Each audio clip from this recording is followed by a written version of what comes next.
محمد وآل محمد وأهل بيت الطيبين الطاهرين المعصومين المظلومين أما بعد فقد قال الله تبارك وتعالى في كتابه المبين وفرقان الحميد بسم الله الرحمن الرحيم إنما حضور الله حضوركم وبشرى أهل البيت الطاهرين التطهيرا اللهم صل على محمد وآل محمد. حضرت محترم 1443 ہجری اشرح محرم کی دوسری مجلس آغاز سماعت فرما رہے ہیں. اور ظاہر سی بات ہے کہ کل ہم نے ذکر کیا آل محمد کے خاندان کا. میں آج بات کو آغاز اس طریقے سے کرنا چاہ رہا ہوں کیونکہ آج دوسری مجلس ہے, کل تمہیدی مجلس کی پہلی مجلس تھی, تو گفتگو کا رخ مختلف بحرانوں سے ہوتا ہوا گزرا کل. مگر آج چونکہ دوسری تقریر ہے تو اب جو گفتگو ہوگی آنے والے دنوں میں بھی اور آج بھی, تو ہم اپنے موضوع سے متصل رہتے ہوئے گفتگو کریں گے. مگر اس سے پہلے میں یہ چاہ رہا ہوں کہ 5 منٹ پہلے آپ کے لوگ ایک بات میرے پیش نظر ہے, بات بھی آپ کو سنا دوں گا, ماحول بھی بن جائے گا, تو پھر انشاءاللہ ہم آگے بھی بڑھ جائیں گے. ایک بار مل کے سلوات پڑھیں. اللهم صل على محمد وآل محمد. سوچا میں کچھ اور تھا مگر آغاز میں یہاں سے کر رہا ہوں بات کو سنیے. ایک شخص ہے امیش اس کا نام ہے, وہ کہتا ہے کہ میں مدینے کی گلیوں سے گزر رہا تھا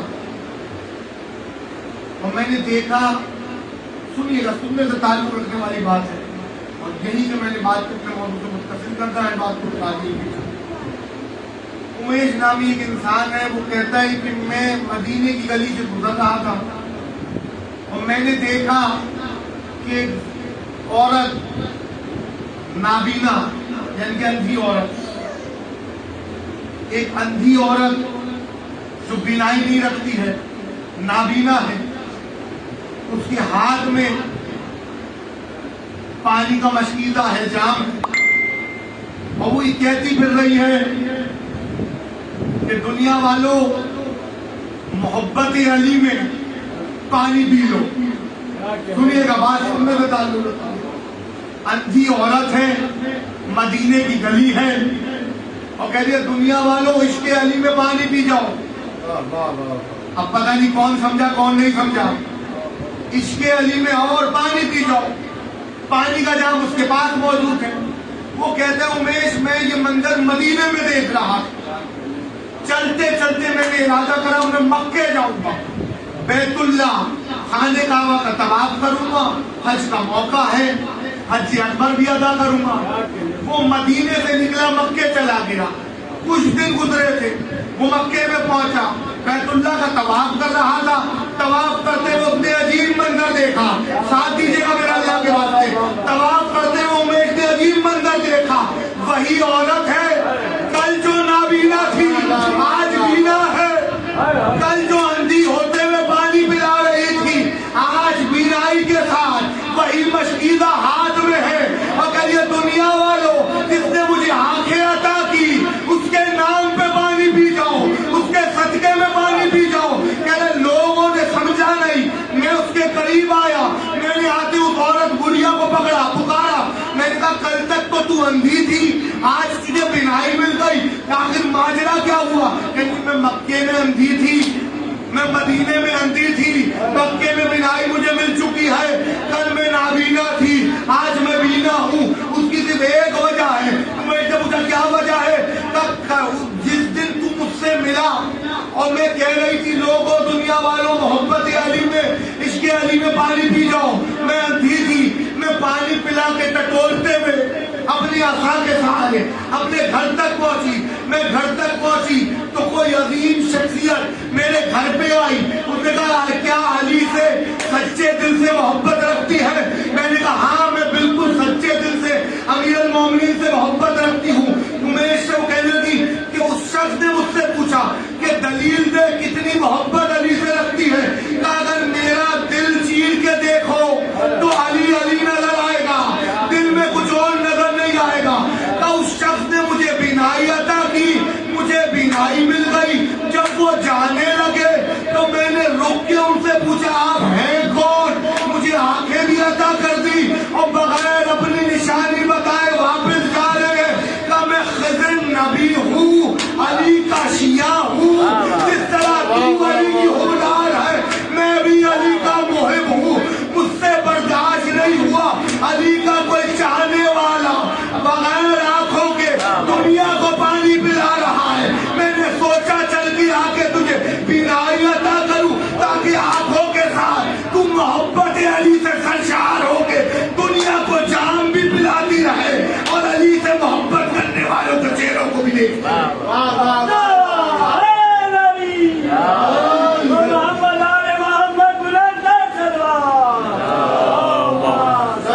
سنیے گا, یہ تو بات ہو گئی آپ کو بیدار کرنے کے لیے.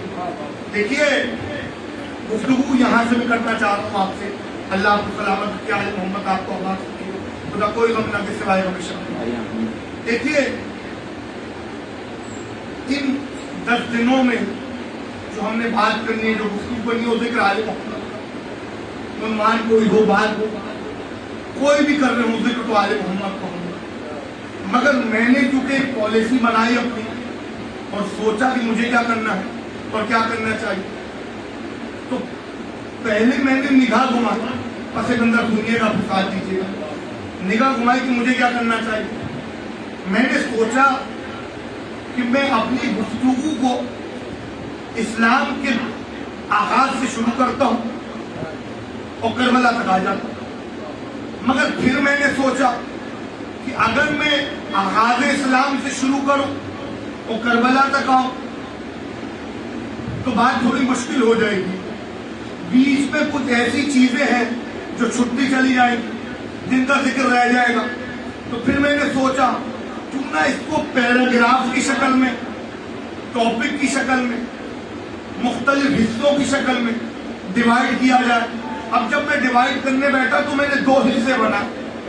پہلا حصہ یہ بنایا کہ میں اشیر سے شروع کروں, ساتھ دیجیے گا ایک جملے پہ, اشیر سے شروع کروں اور غدیر تک آ جاؤں. اچھا غیور میں یہ بھی کر سکتا تھا کہ میں غدیر سے شروع کرتا اور کربلا تک آ جاتا, اور میں یہ بھی کر سکتا تھا کہ اشیر سے شروع کرتا اور کربلا تک آ جاتا. مگر میں نے کہا نہیں, نہ اشیر سے شروع کر کے کربلا تک نہیں آنا, اس لیے کہ مسائل میں تو کربلا تک آنا ہی ہے روزانہ. سنیے گا بات, اگر اشیر سے شروع کروں اور کربلا تک آؤں تو سلسلہ تو یہی رہنا ہے, مگر طریقہ کار مختلف ہے. بھائی اشیر سے شروع کروں اور غدیر تک آؤں یہ زیادہ آسان ہے, یا غدیر سے شروع کروں کربلا تک آؤں یہ زیادہ آسان ہے. کیوں؟ اسلام کا آغاز اشیر پہ ہے, اسلام مکمل غدیر پہ ہے. سنیے گا, سنتے ہوئے آئیے گا. اسلام کی ابتدا دعوت گلشیرہ ہے, اسلام کی انتہا غدیر ہے. اسلام کا پہلا باب اشیر سے شروع ہوتا ہے, سنتے رہیے, اور آخری باب غدیر پہ مکمل ہوتا ہے. میرا ساتھ دیجیے گا اللہ کے واسطے. پیغمبر اسلام نے 40 سال کی عمر مکے کی سرزمین اسلام کا پہلا پیغام دیا. اسلام کی پہلی دعوت مکے میں ہوئی, پہلا پیغام اسلام کا مکے میں اٹھا.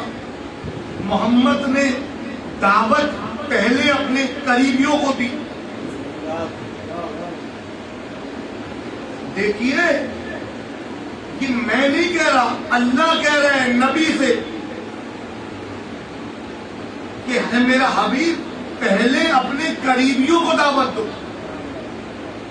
وانذر عشیرتک الاقربین, پہلے اپنے قرابت داروں کو بلاؤ, پہلے اپنے قریبیوں کو جمع کرو. یہ نہیں کہ محلے والوں کو بلا لیا, یہ نہیں کہ پورے مکے والوں کو بلا لیا, یہ نہیں کہ پورے مدینے والوں کو بلا لیا. نہیں, تم مکے میں رہتے ہو, تم مکے کے رہائشی ہو, پہلے قریبیوں کو بلاؤ. میں تھوڑی سی بات مشکل ہوگی مگر آپ کے لیے آسان کر رہا ہوں, اپنے لیے بھی آسان کرنا چاہتا ہوں. پہلے اپنے قریبیوں کو دعوت دو. اسلام کی پہلی دعوت, اسلام کا پہلا اعلان, جس کا نام دعوت العشیرہ ہے, جسے ہم عشیر کہتے ہیں. سنیے گا, دعوت العشیرہ اسلام کا پہلا پیغام. یہ پیغام عام ہوا ہے سرکار ابو طالب کے گھر سے. تو اللہ نے کہا کہ پہلے اپنے قریبیوں کو دعوت دو, پہلے اپنے عزیز و اقربا کو بلاؤ. تو محمد نے ابو طالب کو بلایا, چچا میں کچھ کہنا چاہتا ہوں, کہو بتیجے. کہ میں ادبا کو بلاؤں گا, میں عتیبہ کو بلاؤں گا, میں شیبہ کو بلاؤں گا, میں ابو جہل کو بلاؤں گا, میں ابو لہب کو بلاؤں گا. بیٹے کیوں؟ کہ یہ سارے قریش کے سردار ہیں. سنیے گا, ہیں کافر مگر مختلف قریشوں کے سردار ہیں. تو جتنے قبیلے ہیں سب کے سرداروں کو میں بلا لوں گا, اور جو میرے قریبی ہیں. کچھ کہنا چاہ رہا ہوں, اللہ قرآن میں حبیب سے یہ کہہ رہے ہیں کہ پہلے قریبیوں کو دعوت اسلام دو. اسلام کا پیغام پہلے اپنے قریبیوں تک پہنچاؤ. تو سسٹم کیا ہونا چاہیے تھا؟ محمد کو یہ چاہیے تھا کہ سب سے پہلے دعوت ابو طالب کو دیتے، سب سے پہلے دعوت علی کو دیتے۔ اچھا یہ بات یہاں پہ کلیئر کر دوں آغاز مجلس میں کہ جب دعوت ذوالعشیرہ ہوئی ہے تو رسول اللہ کی شادی ہو چکی ہے جناب خدیجہ سے، یعنی کہ محمد ابو طالب کی حویلی میں نہیں ہے، محمد اپنے گھر میں موجود ہے مکے میں۔ سنیے گا، محمد اور خدیجہ اپنے گھر میں موجود ہے، اور خدیجہ کوئی عام عورت نہیں تھی، ملکۃ العرب تھی، اور عرب والوں نے بھی جناب خدیجہ کی تاریخ کے حوالے سے مینیجر عرب والوں نے لکھا کہ معاملہ بی بی کی تجارت کا اور ان کے مال کا یہ تھا کہ اگر خدیجہ بی بی کا مال تجارت ایک ملک سے دوسرے ملک جا رہا ہوتا تھا تو اگر پہلا اونٹ میری انتہی کا مکے میں کھڑا ہے تو آخری اونٹ یمن میں کھڑا ہوتا تھا۔ کہاں مکہ کہاں یمن، یعنی کہ اتنا بڑا سامان تجارت بی بی خدیجہ نے بزنس کرنا سکھایا ہے۔ جو بڑے بڑے بزنس مین بن رہے ہیں ان کو چاہیے کہ نام خدیجہ کی پالیسی بھی عمل کریں۔ سب سے پہلی اسلام میں تجارت خدیجہ نے کر کے دکھائی۔ اسلام کا پہلا تاجر نہیں ہے، وہ تاجرہ ہے جو بطول کی ماں ہے۔ پہلی تاجرہ بی بی خدیجہ ہے اور دوسرا تاجر ابو طالب ہے۔ سب سے پہلے تجارت کو عام کرنے والی مستور جناب خدیجہ ہے، یہ ہے محمد کی زوجہ۔ جب دعوت ذوالعشیرہ ہوئی، سنیے گا ایک بات میں توجہ آتا ہوں، جب دعوت ذوالعشیرہ ہوئی تو محمد کی شادی ہو چکی تھی بی بی خدیجہ۔ اچھا اس میں بھی اللہ کی حکمت ہے، پروردگار کو شادی کرا دی، اس لیے کرا دی کہ اگر محمد ابو طالب کی حویلی میں رہنے ہوتے تو مولوی پلٹ کے آبجیکشن کر سکتا تھا، گھر ہی وہی تھا، رہتے ہی وہیں پہ تھے، تو جس کے گھر میں رہتے تھے وہیں سے اسلام کا پہلا اعلان کر دیا، تو اس میں ابو طالب کی فضیلت کی بات کی۔ اور پھر مولوی صاحبان تو ظاہر سی بات ہے سب سے زیادہ بغض علی کے بابا سے ہے، تو ہر چیز میں ابو طالب کو پیچھے رکھنا چاہتے ہیں نعوذ باللہ، مگر امت کو پتہ ہی نہیں، امت جسے پیچھے رکھنا چاہ رہی ہے اللہ سب سے آگے اسے رکھنا چاہ رہا ہے۔ اب انذر عشیرتک الاقربین، پہلے اپنے قرابت داروں کو بلاؤ، ان کو دعوت فکر دو، دعوت عام دو، ان سے کہو جمع ہو، میں تمہیں اسلام کا پہلا پیغام دوں گا۔ ہونا تو یہ چاہیے تھا یا رسول اللہ آپ اللہ کی حجت ہو، اللہ کے نبی ہو، اللہ کے رسول ہو، اللہ کے مرسل ہو، سب سے پہلے آپ کو علی کے کندھے کو ہلانا چاہیے تھا، علی دعوت اسلام آئی ہے، ابو طالب کے کندھے کو ہلانا چاہیے تھا، دعوت اسلام آئی ہے۔ پر محمد نے علی اور ابو طالب سے یہ جملہ نہیں کہا کہ دعوت اسلام آئی ہے، بلکہ یہ کہا دعوت کا انتظام کرنا ہے۔ ارے یہ جملہ کہنا پیغمبر کا، تاریخ کے مولویوں کے منہ پہ تماچا ہے کہ دعوت میں آنے والے اور ہیں، انتظام کرنے والے اور ہیں۔ صلی اللہ محمد وعلى محمد۔ میں بات کو ذرا بولنا چاہتا ہوں، دعوت میں آنے والے اور ہیں اور دعوت کا انتظام کرنے والے اور ہیں۔ یہ ایسی مذاق میں دعوت رکھتی نہیں۔ اسلام کا آغاز دعوت ذوالعشیرہ سے ہے۔ عشیر میں ہوا کیا؟ نوجوان چہرے بیٹھے ہیں، یہ بات کلیئر کر دوں، عشیر میں سب سے پہلا پیغام اللہ کی توحید کا ہے۔ دیکھیے اللہ کو جانتا کوئی نہیں تھا، محمد کی مانتا کوئی نہیں تھا۔ سنیے گا بھائی، اللہ کو جانتا کوئی نہیں تھا، محمد کی مانتا کوئی نہیں تھا۔ یہ شیر خدا کی تلوار کا صدقہ ہے، اللہ بھی جانا گیا، محمد بھی مانے گئے۔ دیکھیے عشیر پہلا پیغام اسلام، پہلی دین اسلام کی پالیسی، پہلا قانون اسلام کہ محمد نے قریبیوں کو بلایا، جمع کیا کہ دعوت ہوگی، اس میں میں اللہ کی توحید کا اعلان کروں گا۔ کوئی روک کے یہ نہیں پوچھ رہا کہ یا رسول اللہ مکے میں آپ کا اپنا گھر موجود ہے، مکے میں اللہ کا گھر خانے کعبہ موجود ہے، اگر اسلام کا پہلا پیغام، اسلام کی پہلی دعوت کو عام کرنا ہے تو اپنے گھر سے کیجیے یا اللہ کے گھر سے کیجیے۔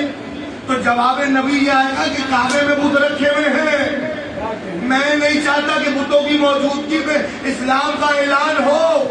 تو جو عظمت ابو طالب کے قائل نہیں ہے، اتنا تو ان کے باپوں کو بھی ماننا پڑے گا۔ رحمان کے گھر میں بت تھے، حضرت عمران کے گھر میں بت نہیں تھے، اور اسلام کی پہلی دعوت ابو طالب کے گھر میں رکھی گئی۔ چچا میں یہ چاہتا ہوں، بس سنتے آئیے، میں یہ چاہتا ہوں کہ پہلا پیغام کر دو, میں چاہتا ہوں قریبیوں کو جمع کرو. چچا میں یہ چاہتا ہوں کھانا ہو, ہاں ہو جائے گا.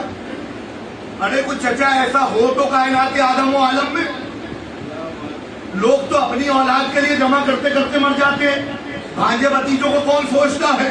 مگر یہ دنیا ہے اور وہ ابو طالب ہیں کہ بھتیجے کا پہلے سوچتے تھے, گھر والوں کا بعد میں سوچتے تھے. تو بیٹے مسئلہ ہی کوئی نہیں, تمہارا اپنا گھر ہے, انتظام کرو. علی جیسے بھائی کہہ رہے ہیں ویسے انتظام کرو. کھانے کی ذمہ داری امیر المومنین کے ذمہ. 10 برس کا علی, کتنی عمر ہے دعوت الرشیدہ میں؟ 10 برس. 40 برس محمد کی عمر, 10 برس کا علی, یعنی کہ بچپنا علی کا. علی نے انتظام کرا. اب مجھے نہیں پتا کتنا کھانا بنا تھا کتنا نہیں بنا تھا, مگر ابو طالب کا لنگر مشہور تھا دنیا. دسترخوان ابو طالب آج بھی مشہور ہے دنیا. دعوت ہوئی, انتظام ہوا. اتبا, اتیبہ, شیبہ, ابو جہل, ابو لہب سب آئے. اچھا یہاں پہ روک کے ایک بات کرنا چاہتا ہوں, مسلمان اب بھی ہماری پالیسی کو نہیں سمجھتے. 1400 برس ہو گئے شیعہ قوم کو یہ سمجھاتے کہ ہم رشتوں کو نہیں دیکھتے, ہم نسبت کو دیکھتے ہیں. اگر رشتوں کو دیکھنا ہوتا تو ہم ابو لہب کو بھی عزت دار مان رہے ہو. محمد کا چچا ہے, عزت دار مانیے. مگر تمام مقادم فکر کا یہ فیصلہ ہے کہ دشمن محمد تھا, تو اس لیے ابو لہب کو تسلیم نہیں کیا جائے. تو بھائی جب چچا کو نہیں تسلیم کیا جا رہا تو مدینے مکے کی چوکوں میں بیٹھنے والوں کو کیسے تسلیم کیا جا رہا؟ چچا کا کہا کیا جا رہا ہے. ابو لہب چچا تو ہے, آپ نے کہا ہم نہیں مانیں گے, دشمن محمد تھا. تو جب پالیسی ہے تو پالیسی سب کے لیے بنائیے, قانون تو سب کے لیے ہونا چاہیے کہ اگر پہلا دشمن محمد کے ہے تو آخری دشمن محمد کے لیے بھی وہی قانون ہونا چاہیے. جیسا پہلے کے لیے ویسا آخر کے لیے, اول آخر اوسط سب کے لیے قانون ہونا چاہیے. بس سنیے گا, بات تھوڑی مشکل ہو گئی, اب آسان کر رہا ہوں آپ کے لیے. دعوت ہوئی, گھر ابو طالب کا, دہلیز ابو طالب کی, اسلام کی دعوت. محمد نے بلایا, سب جمع ہو گئے. جتنے قریبی تھے صرف وہ موجود تھے, باہر والے موجود نہیں تھے. سنیے گا, مکے والے موجود نہیں تھے, محمد کے قریبی موجود تھے. اور اتنا تو تاریخ اسلام لکھنے والے مان رہے ہیں کہ وہ جو قریبی تھے ان میں کچھ لوگ کافر بھی تھے. تو اگر ہم محمد کے قریبیوں کو اسلامی تاریخ کے مطابق کافر لکھ رہے ہیں یا مان رہے ہیں تو اس میں آپ برا نہیں مان رہے.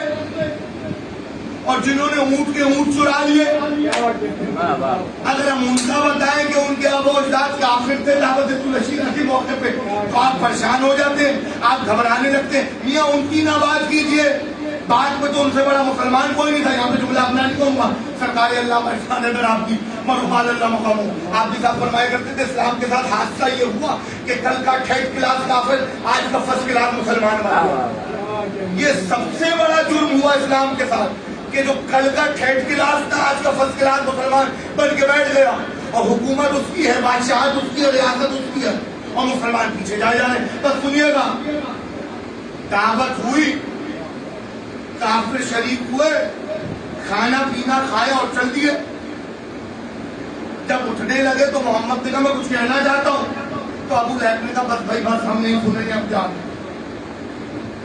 علی نے دسترخوان کو لپیٹا, برتن دھوئے, چیزیں رکھ دی. اگلا دن پھر آئے, محمد نے کہا ابو طالب کو بھی جمع کیا اور علی کو بھی جمع کیا. کہا چچا وہ جو بعد میں کہنا چاہ رہا ہوں کہہ نہیں پا رہا, تجھے کہہ دو. کہا وہ ابو لہب بولنے نہیں دیتا. اچھا چلو آج کی بھی دعوت ہو جانے دو, آج بلایا ہے سب کو بھی, چچا بلایا, کہا بلا لو. سب آ گئے, ابو تو ہوتا ہے, باشوئے ابو لہب, ابو جہل سب موجود. پھر کھایا. ان کی تو عادت تھی کھا پی کے نکل جایا کرتے تھے.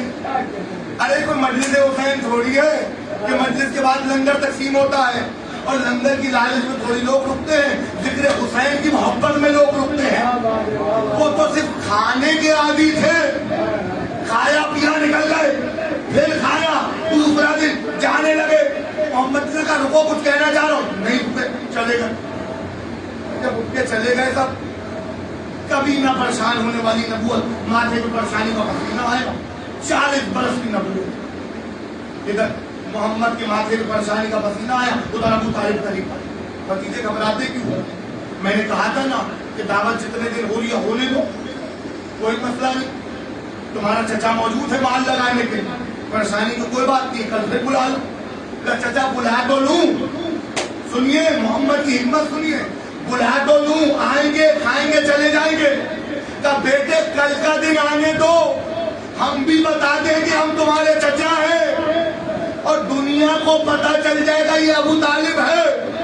دعوت کا تیسرا دن ہوا، پھر کھایا پیا، ابو لہب اور ابو جہل آگے سے اٹھے جانے لگے، جب جانے لگے تو ابو طالب کا کندھے پہ ہاتھ آیا، جلال میں ابو طالب نے ابو لہب کے کندھے پہ ہاتھ رکھا اور یوں کر کے چھٹا دے کے بٹھایا، اور تاریخوں نے جملہ لکھا اسکت یا حمار، او گدھے بیٹھ، اور اگلا جملہ سنیے یہیں پہ بنانا تھا، او گدھے بیٹھ سن میرا مولا کیا فرما رہا ہے، اور اس کے بعد محمد سے مخاطب ہوئے، قوم یا سید علی و یا مولائی، اے میرے سید و سردار، جو کچھ کہنا چاہتے ہو کہہ دو۔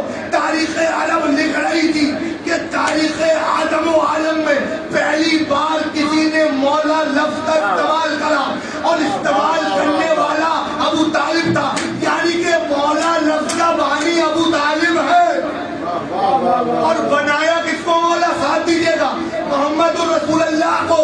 جب عشیر میں ابو طالب محمد کو مولا کہہ رہے تھے کم یا سیدتی و یا مولائی، اے میرے سید و سردار جو کچھ کہنا چاہتے ہو کہہ دو، میں تمہاری بات سن رہا ہوں، یہ سب بھی تمہاری بات سنیں گے، اور میرے سردار تم خطاب کرو، میرے مولا تم خطاب کرو، میرے سردار تم خطاب کرو۔ ادھر جبریل عرش سے اترا، محمد کے نالین کو بوسا دیا، کہ اللہ یہ کہہ رہا ہے حل جزاء الاحسان الا الاحسان، احسان کا بدلہ یہ ہے، احسان کرو۔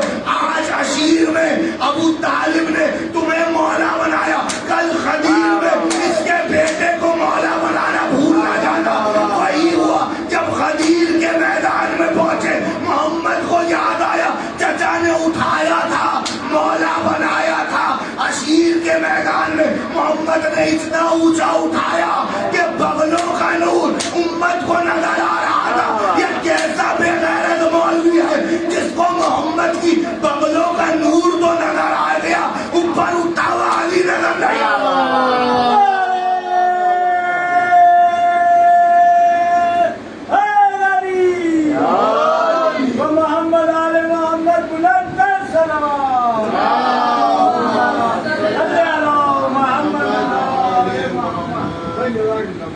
رکو سنو، میرا بھتیجا کچھ کہہ رہا ہے، یہ میرا سردار ہے، میرا سید ہے، اور محمد نے ایک بار عالی شان خطاب کرا۔ آج اس خطاب کے جملے بھی سن لیجیے، کہنے کہ میں تمہارے لیے دنیا اور آخرت کی بھلائی لے کے آیا ہوں، اور یہی میں بات کو مکمل کروں۔ کون ہے جو میرا ساتھ دے؟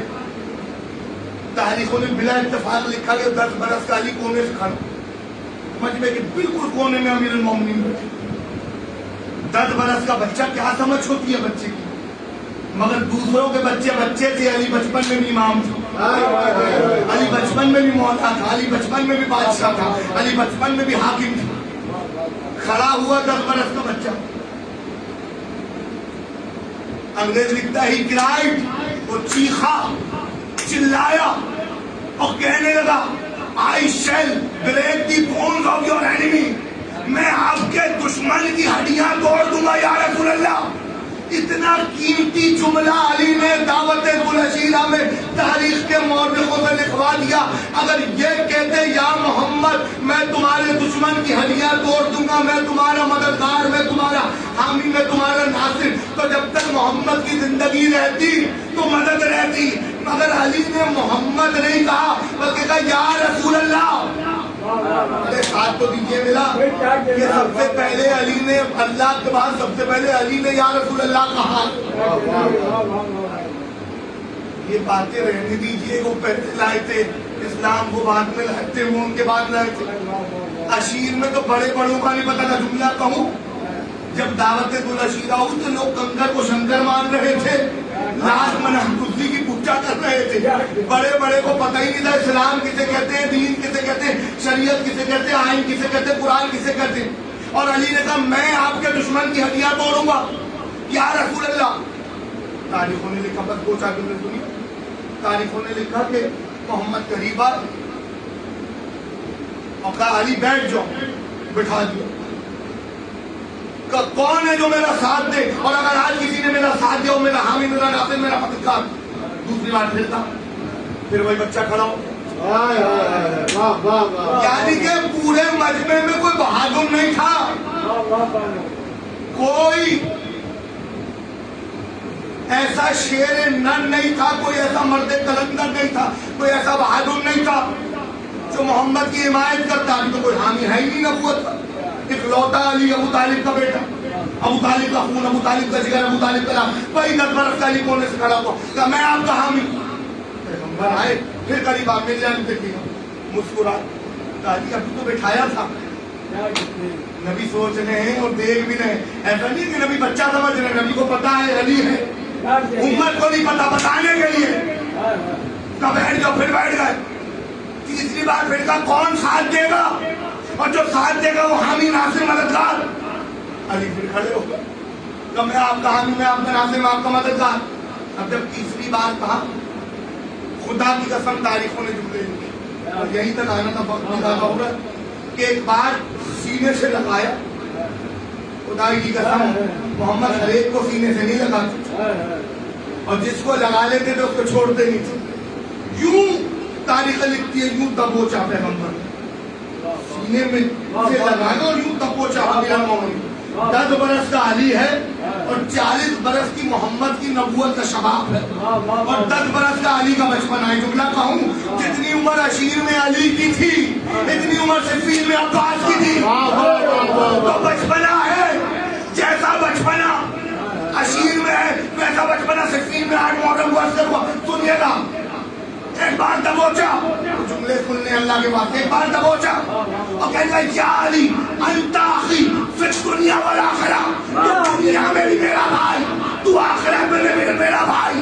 آج سے تو میرا حامی, تو میرا ناصر, تو میرا مددگار. اب یہ جو مولوی صاحبان فلاں کو کسی کو بھائی بنانے میں لگے, محمد نے تو سب کو سب کا بھائی بنا دیا تھا. کہ سلمان تم ابو ذر کے بھائی, ابو ذر تم سلمان کے بھائی, فلاں کے بھائی, فلاں کے بھائی, مگر علی واحد ہے, یہ میرا بھائی, جس کو کہا انت اخی, میرا بھائی, فی الدنیا والآخرہ, یعنی کہ دنیا میں بھی میرا بھائی اور آخرت میں بھی میرا بھائی.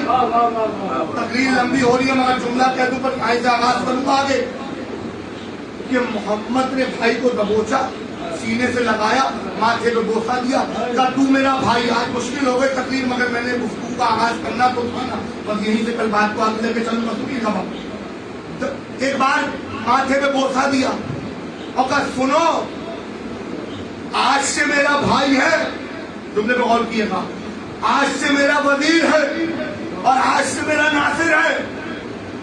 ایک جملہ کہوں آپ کو روک کے جاؤں, موسیٰ نے کہا پروردگار میرا کوئی حامی, میرا کوئی ناصر, میرا کوئی مددگار بنا من اہلی, میرے خاندان میں سے. تو اللہ نے موسیٰ کے بھائی ہارون کو موسیٰ کا وزیر, مشیر, ساتھی بھائی مقرر کر دیا. اور محمد کی کیا دعا تھی, محمد نے کہا بنا میرا وزیر میرا بھائی. یہ نہیں کہا میرے اہل میں سے, بلکہ کہا جس کو تو سمجھتا ہے اس کو بنا. عشیر کے موقع میں علی کھڑے ہوئے تو جبریل نے کہا کہہ دیجئے یہی بھائی ہے, یہی ناصر ہے, یہی حامی ہے, یہی مددگار ہے. بھائی دعوت العشیرہ ہو گئی مکمل. محمد نے گفتگو کر دی, کافر اٹھ کے چلے گئے. جب سب باہر چلے گئے, یہی تو مسئلہ ہے, لوگ عشیر کو غدیر سے جوڑ نہیں پا رہے ہیں اور ہم جوڑوانا چاہ رہے ہیں, کیونکہ عشیر ابتدا ہے, غدیر انتہا ہے. عشیر آغاز ہے, غدیر اختتام ہے. عشیر پہ دین شروع ہو رہا ہے، غدیر پہ دین کامل ہو رہا ہے۔ کیسے؟ جب باہر نکلے تو ابو لہب نے ابو طالب سے کہا کل تک تو بھتیجے کی اطاعت کرتے تھے، آج سے بیٹے کی بھی اطاعت کرنا۔ اس لیے کہ ابو لہب عقل مند تھا، وہ سمجھ گیا عشیر اللہ کے پیغام کے لیے نہیں ہوئی تھی بلکہ ولایت علی کے لیے عشیر کی دعوت۔ سلوات پڑھیے اللهم صل على محمد وآل محمد۔ جہاں عزتیں بڑی تھی وہاں مصیبت۔ ایک جملہ میں نے ابھی کہا کہ علی نے کہا میں آپ کا ساتھ دوں، تو اگر یہ کہہ دیتے کہ میں آپ کا ساتھ صرف آپ کی زندگی تک دوں گا تو کہتے یا محمد، مگر یہ جملہ استعمال ہی نہیں کیا، کہیں گے یا رسول اللہ۔ بس سنیے گا ذرا، علی رہے ساتھ چلتا، علی نہیں رہے وہ ساتھ حسن نے دینا شروع کیا، حسن نہیں رہے وہ ساتھ نبوت کا حسین نے دینا شروع کیا۔ اسلام اور حسین ساتھ ساتھ پلتے رہے۔ علامہ حضرت زبیدی مولانا علامہ محمد علی صاحب پڑھا کرتے تھے کہ اسلام محمد کے سینے میں تھا اور حسین محمد کے سینے پہ تھا۔ ایک دن اسلام نے کہا حسین میں پریشان ہوں، کہا کیوں؟ کہا یزید جیسی دیمک مجھے کھا رہی ہے، کوئی بچانے والا نہیں ہے۔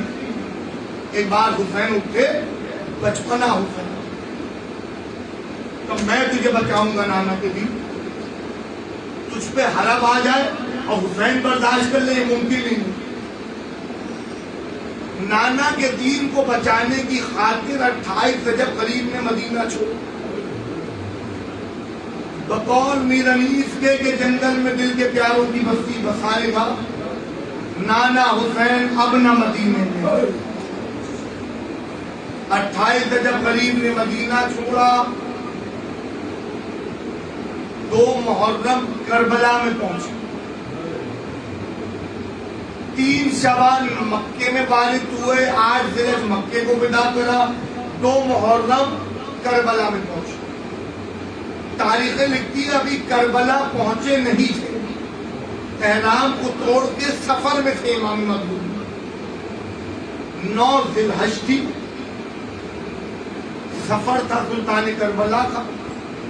ایک بار کا عباس جی میرے بھائی، عباس ذرا مصلی بچھانا۔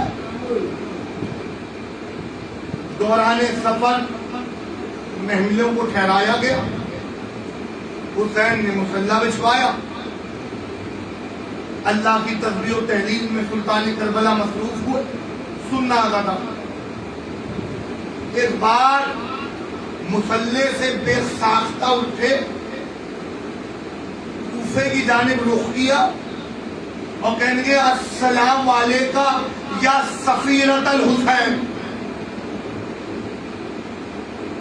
تڑپ گیا وہ فضل لگا، محمل میں بیٹھی ہوئی بیویاں بھی تڑپ گئی۔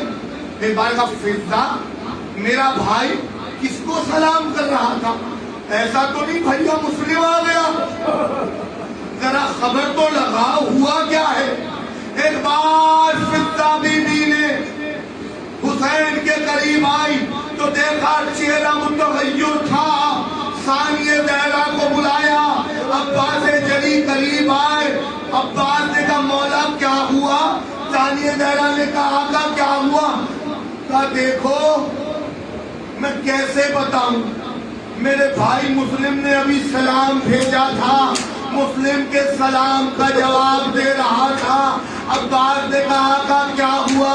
میری پریشانی میں اضافہ ہو رہا ہے، مسلم خیریت سے تو ہے؟ ایک بار کا انگلیوں کے درمیان دیکھو۔ عزادارو اب جو دیکھا تو عباس نے کہا بھیا مسلم نظر نہیں آتے۔ زینب نے کہا تم دائیں ہاتھ کی انگلیوں کے درمیان دیکھو، عباس نے کہا تم بائیں ہاتھ کی انگلیوں کے درمیان دیکھو۔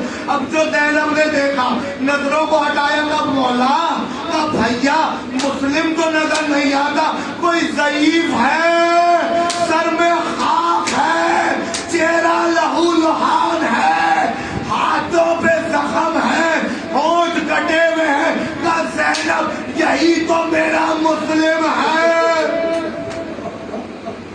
سن رہا تھا زخموں کی حالت میں زنجیروں سے جکڑا ہوا حسین کا سفیر زیاد کے دربار میں لایا گیا. اس روایت کو پتہ نہیں میں کیسے پڑھوں گا, آخری جملے ہیں سن لیجیے گا کہ جب ابن زیاد کے دربار کے قریب جکڑا ہوا زنجیروں میں مسلم لایا گیا تو ایک فوجی نیزہ بردار کھڑا تھا. اس نے نیزے کو ہٹایا, مسلم کو مسکراتے ہوئے دیکھا, کیونکہ مسلم کسی پہ پھر رہے تھے, کسی پہ تلوار چلا رہے تھے, کسی کو شیر کی نگاہ سے دیکھ رہے تھے. اس نے کہا واہ مسلم تیری شجاعت کی کیا کہنے, واہ مسلم تیری بہادری کی کیا کہنے. یہ 9 ذوالحجہ عزاداروں گجر سے بعد 12 محرم عابد بیمار, گلے میں توقے خاردار, ہاتھوں میں ہتھکڑیاں, پیروں میں بیڑیاں, کمر میں لنگا, ابن زیاد کے دربار میں داخل ہوئے.